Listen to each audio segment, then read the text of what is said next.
Bonjour les petites fermières, bonjour les petits fermiers. Aujourd'hui, nouvelle vidéo de présentation d'une carte graphique. La carte nous vient de chez Zotac Gaming. Il s'agit de la RTX 3080 Trinity. On va tout de suite découvrir la carte graphique.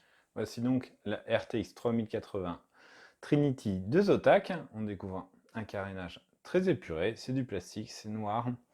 Il n'y a pas de LED RGB sur cette face-là de la carte graphique. On découvre juste trois ventilateurs de 90 mm qui sont là pour assurer le refroidissement. Alors, la carte dispose du fan stop. On va tout de suite découvrir les autres côtés de cette carte graphique. Voici donc la tranche supérieure. Le Zotac Gaming avec les traits là sera rétroéclairé avec des LED RGB paramétrable. On découvre les deux connecteurs 8 pins nécessaires au fonctionnement de la carte graphique. Le PCB s'arrête là, alors que le refroidissement continue assez largement. On voit là la backplate qui se rabat et la fin du carénage avec le GeForce RTX. Voici la backplate de cette RTX 3080 de Zotac Gaming. Alors, avec des petites écritures, et puis surtout le logo Zotac Gaming est rétroéclairé par des LED RGB, c'est plutôt discret, plutôt très joli.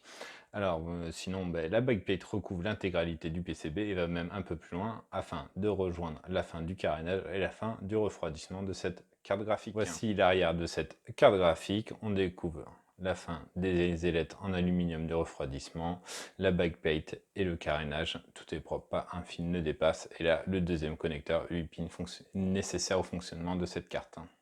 On découvre maintenant les sorties vidéo de cette RTX 3080. On retrouve trois sorties DisplayPort et une sortie HDMI. Nous allons maintenant nous attarder sur les caractéristiques techniques de cette RTX 3080 Trinity de Zotac.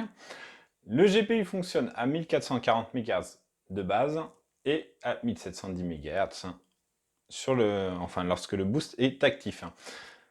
Il s'agit des mêmes fréquences que la RTX 3080 Founders Edition de Nvidia. La mémoire fonctionne à 1188 MHz. On retrouve évidemment 8704 CUDA-Core, 272 Tensor Core, 68 RT Core, 272 TMU et 96 ROP. La carte mesure 31,7 cm de long, 12 cm de haut et 5,8 cm excusez-moi, de large. On est sur une occupation triple slot. Qu'est-ce qu'on peut vous dire d'autre? On retrouve 10 Go de GDDR6X en provenance de Micron et l'interface mémoire est de 320 bits. On n'a pas le tarif au moment où vous faites la vidéo, donc on va vous livrer un test très vite avec le tarif. À bientôt, au revoir.